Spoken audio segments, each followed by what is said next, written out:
One thing I never shared on this platform is the fact that my pork business was never profitable, even after slaughtering and selling 8 pigs.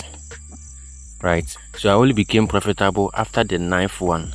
So meaning the 8 I used initially were all losses I incurred, because like I said, this is my first business, especially in terms of food. So I was just trying to go how I'll be able to learn how I'll be able to manage it well and how to make it stable by itself. When I slaughtered the first one, I just said, okay, this one I made a loss, but maybe I'm just learning, so it's okay. And the second one also happened, I made a loss again. The third one, so I realized that that was a pattern, and if it is a pattern, it needs to be fixed. So that was when I had to pause. Like, we literally stopped work for almost a month for me to think about what is working and what is not helping us and why we're making all those losses. So I told the people I was working with that we are not working for now. They should go home, and then when we resume, I'll let them know so they can come back. And that was why I paused and then thought through everything and realized that we were making mistakes, especially in terms of our pricing. We were trying to serve the local people here. Yes, that was the motive, to serve the local people here. But along the way, I realized the local people were not even my customers. So even no matter how much you lower the price for them, they will still complain.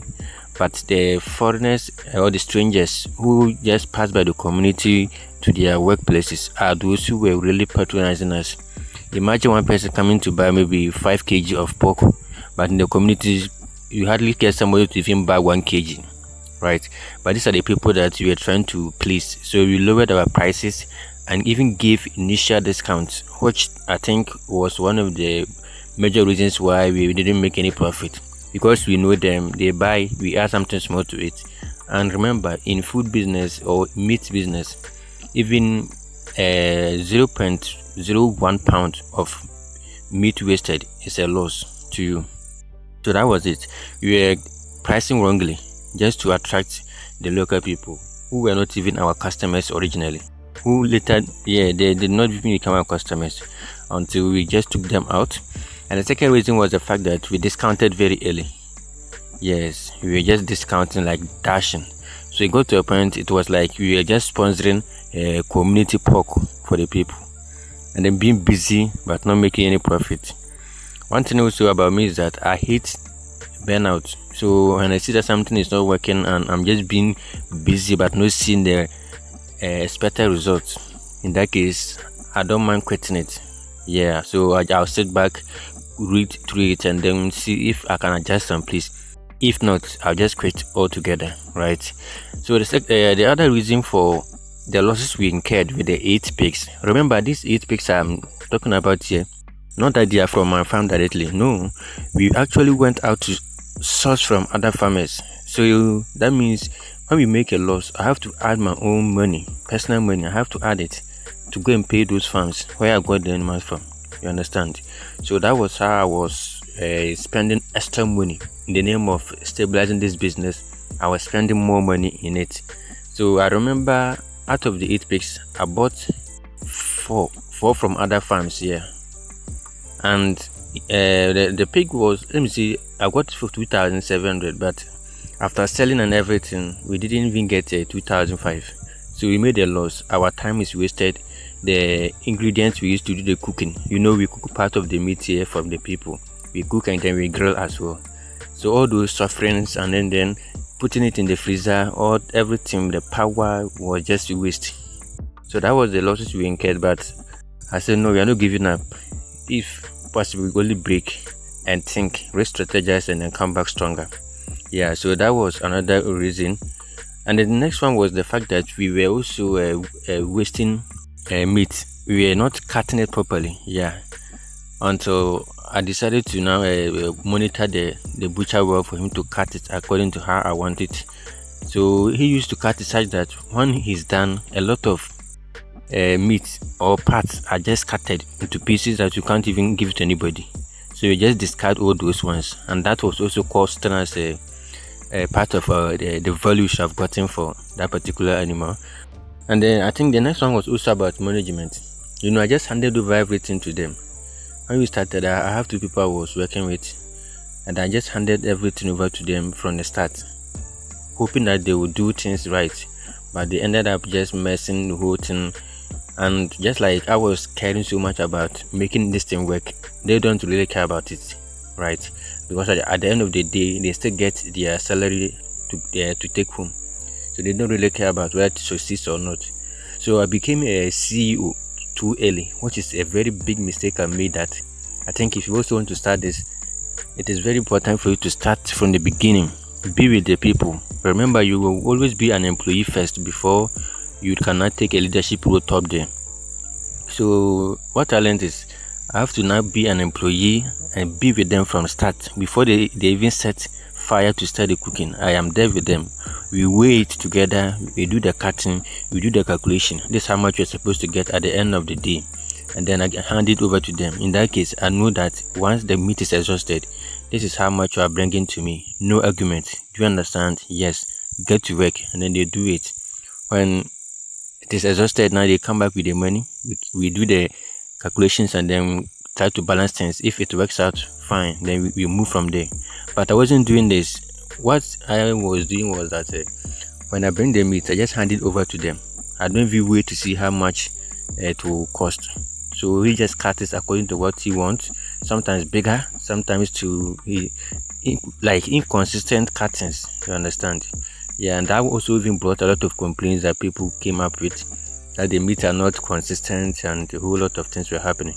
Despite the fact that I left a weighing scale with him, but he never used it until later I stepped in. I remembered I am also an employee in the same business we are building together, so I stepped in and then we started using the weighing scale. From there, things started picking up for us. So also as part of the human resource, also the butcher, like I mentioned in one of the videos, the butcher was just gifting meat to other people that he knows without even consulting me. He just gives the meat to them anyhow, and this I found it very unacceptable. That we fought several times before he now understood that I'm very serious with what you are doing. Okay, so that was it. So if you are seeing this pork business that I'm down here building, it isn't that we just started and then we started seeing money. No, we struggled. Imagine slaughtering 8 good pigs and make no money from it. Understand? All due to some certain factors that were avoidable in the initial stage. But all the same, I thank God I didn't give up. Though I was exhausted, I was bent out, because it will get to a point that instead of us to close by 6 p.m, the meat is not finished. We have to maybe go into half of the night or of the evening. Somewhere we close by maybe 9 p.m. or 10. So these were all taking part of my time, and then I have to wake up very early also, go back to the farm and then feed animals before I come back to the hub. So that was what we encountered. But the only thing is that we are not operating every day. We operate 3 times in the week. So our customers are made aware that we are working on three days, which they should adjust their schedule well to fit, because I don't want to do it so frequent that it becomes like a commodity. People think, oh, anytime I can get it, so they don't rush. But this time, how we do it, if we are selling on this particular day and you don't show up, the next day you come there, you're not getting it. So people always rush when the sales day is up. People, they rush to buy it before it finishes, and that I think is working for us very, very well. And thank God, at least we are able to slaughter and sell 70 kg of pork pig within these 3 days we work. So that means in a week we are able to slaughter 1 and then sell it, right?